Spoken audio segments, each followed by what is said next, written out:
ನಮಸ್ತೆ. ನಾಗೇಂದ್ರ ಅಂದ್ಬಿಟ್ಟು ನನ್ನ ಹೆಸರು. ವಿನಾಯಕ ಪೂಜಾ ಸ್ಟೋರ್ಸ್ ನಮ್ಮದು. 130 ವರ್ಷದ ಫರ್ಮು. ನಮಗೆ ಆಗ ಮಹಾರಾಜರು ನಮ್ಮ ತಾತ ಅವ್ರಿಗೆ ಅಂಗಡಿ ಕೊಟ್ಟಿದ್ದು. ಮೊದಲನೇ ಅಂಗಡಿ, ಮಾರ್ಕೆಟ್ಗೆ ಮೊದಲನೇ ಅಂಗಡಿ ನಮ್ಮ ತಾತ ಅವರು ಕೊಟ್ಟಿದ್ದು ಅಂಗಡಿ. 130 ವರ್ಷದಿಂದ ಮಹಾರಾಜರು ಕೊಟ್ಟಾಗ ನಮಗೆ ಬಾಡಿಗೆನೇ ಇರಲಿಲ್ಲ. 15-20 ವರ್ಷ ಬಾಡಿಗೆ ಇರಲಿಲ್ಲ. ಇದು ಆ್ಯಕ್ಚುಲಾಗಿ ಮಾರ್ಕೆಟ್ ಕಟ್ಟಿದ್ದು ಹೆಂಗೆ ಅಂದರೆ, ಅಲ್ಲಿ ಇಲ್ಲಿ ಸಂತೆ ನಡೀತಿತ್ತು. ಸಂತೆ ಬದಲು ಕಟ್ಟೆ ಅಂತ ಮಾಡಿದ್ರು.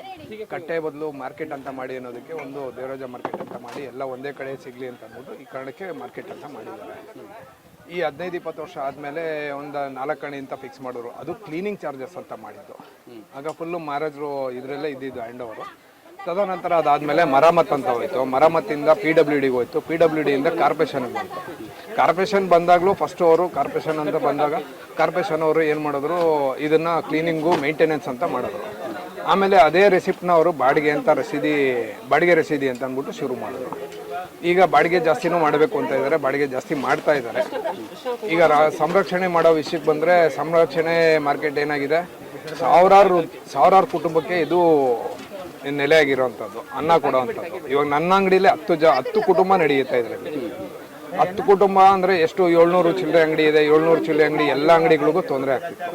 ಈಗ ಸುಪ್ರೀಂ ಕೋರ್ಟು ನಮ್ಮ ಪರವಾಗಿ ಇದನ್ನು ಸಂರಕ್ಷಣೆ ಮಾಡಬೇಕು, ಹೊಡಿಬಾರ್ದು, ಪಾರಂಪರಿಕ ಕಟ್ಟಡ 100 ವರ್ಷ ಉಳಿಯೋಂಥದ್ದು, ಆಮೇಲೆ ಸಂರಕ್ಷಣೆ ಮಾಡೋ ಅಂಥದ್ದು ಅಂತ ಅಂದ್ಬಿಟ್ಟು ಸುಪ್ರೀಂ ಕೋರ್ಟ್ ಆರ್ಡರ್ಸ್ ಆಗಿದೆ.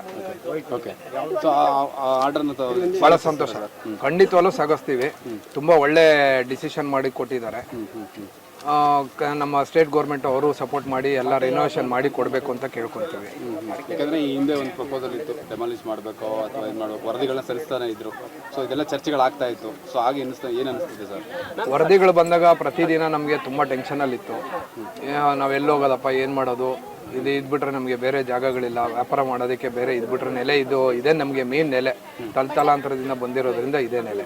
ನಾವು ಗೌರ್ಮೆಂಟಿಗೆ ಅವ್ರು ಏನೇ ಹೇಳಿದ್ರು ನಾವು ರೆಡಿ, ಬಾಡಿಗೆ ರೆಡಿ, ಜಾಸ್ತಿ ಕೊಡೋದಕ್ಕೂ ನಾವು ರೆಡಿ ಇದ್ದೀವಿ, ಇಲ್ಲ ಅಂತಲ್ಲ. ಅದನ್ನು ಇವರು ಸಂರಕ್ಷಣೆ ಮಾಡಿ ಮಾರ್ಕೆಟ್ನ ಎಲ್ಲೋ ಮಳೆ ನೀರು ಸೋರದೇ ಇರೋಂಗೆ, ಮಳೆ ನೀರು ನಿಲ್ಲದೆ ಇರೋಂಗೆ, ಆಮೇಲೆ ಸುತ್ತಲೂ ಎಲ್ಲೂ ಇದಾಗದೇ ಇರೋಂಗೆ. ಪಾರ್ಕಿಂಗ್ ಪ್ರಾಬ್ಲಮ್ ಇದೆ. ಪಾರ್ಕಿಂಗ್ ಪ್ರಾಬ್ಲಮ್ಮು ಒಂಚೂರು ಎಲ್ಲ ಕ್ಲೀನ್ ಮಾಡಿಕೊಡ್ಬೇಕು. ಸುತ್ತಲೂ ತಳ್ಳಗಾಡಿಯವರು, ಫುಟ್ಪಾತ್ ವ್ಯಾಪಾರಿಗಳು ಇದರಿಂದ ಮಾರ್ಕೆಟ್ ಒಳಗಡೆ ಜನ ಬರೋದಕ್ಕೆ ಸ್ವಲ್ಪ ತೊಂದರೆಗಳಾಗ್ತಾ ಇದೆ. ಪಾರಂಪರಿಕತೆಯನ್ನು ಕಾಪಾಡ್ಕೋಬೇಕಂತ. ಖಂಡಿತವಾಗ್ಲೂ ಪಾರಂಪರಿಕ ಕಾಪಾಡ್ಕೋಬೇಕು. ಮುಂದಿನ ಪೀಳಿಗೆಗೆ ಇದೆಲ್ಲ ನಾವೆಲ್ಲ ಮುಂದೆ ಯಾವುದೇ ಕಾರಣಕ್ಕೂ ಕಟ್ಸೋದಕ್ಕಂತೂ ಈ ಥರ ಆಗೋದಿಲ್ಲ. ಯಾರ ಕೈಯಲ್ಲೂ ಯಾರೇ ಬಂದರೂ ಕಟ್ಸೋದಕ್ಕಾಗಲ್ಲ. ಕಟ್ಸಿರೋದನ್ನು ಉಳಿಸ್ಕೊಂಡು ಹೋಗೋದು ದೊಡ್ಡ ವಿಷಯ. ಅದು. Thank you sir.